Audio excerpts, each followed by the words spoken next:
Well, first, I'm going to talk about something very different.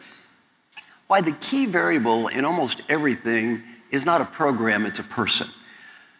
In life, we've been taught to believe that the key to employee engagement is this program, or the key to getting better leaders is a book or a program.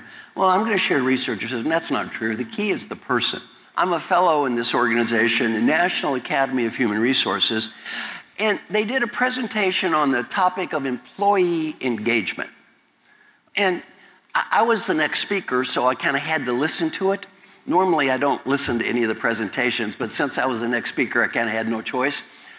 And I listened, and they talked about, these are 3 of the top HR people in the world, and they talked about everything companies are doing to engage their employees. It was all good, recognition, reward program, training, empowerment. And then they said, in spite of all this work, employee engagement in the world is near an all-time low. Well, I'm sitting here thinking, wait a minute, if you all are so great and this stuff works so well, why has employee engagement in America in 30 years not increased at all?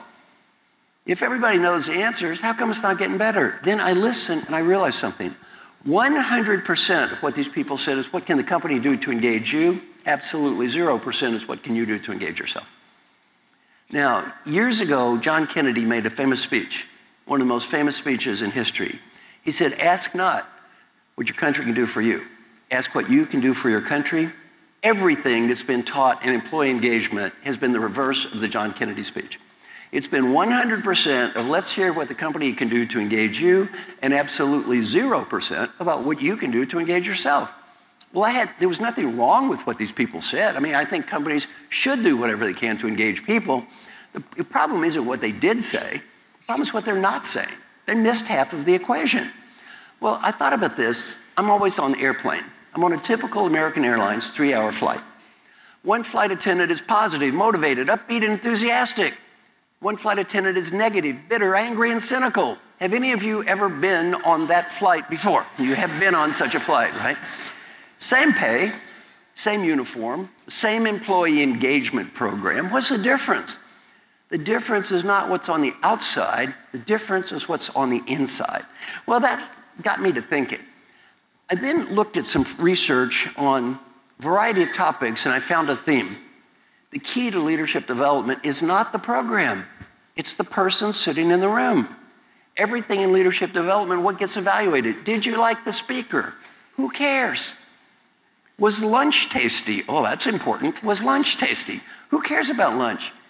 Nobody was evaluating the leaders. Nobody was saying, did you do the work? Did you get better? And what did I learn in our research? The people that did the stuff I taught them got better. I learned something even better. The people who did nothing didn't get worse. It was all good. My friends Jim Kouzes and Barry Posner did some research on values. What did they learn?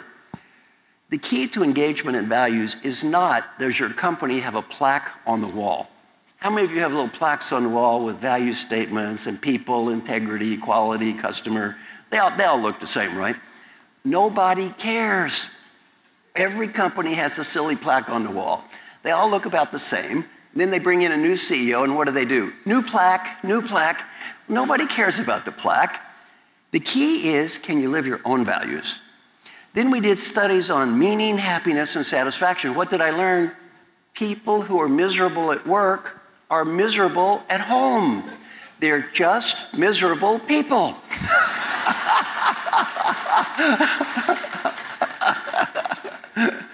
And if the key variable in employee engagement is the company, why is it that statistically, this is not a theory, it's a fact, people who are miserable at work are miserable at home? Well, maybe the company's not at home.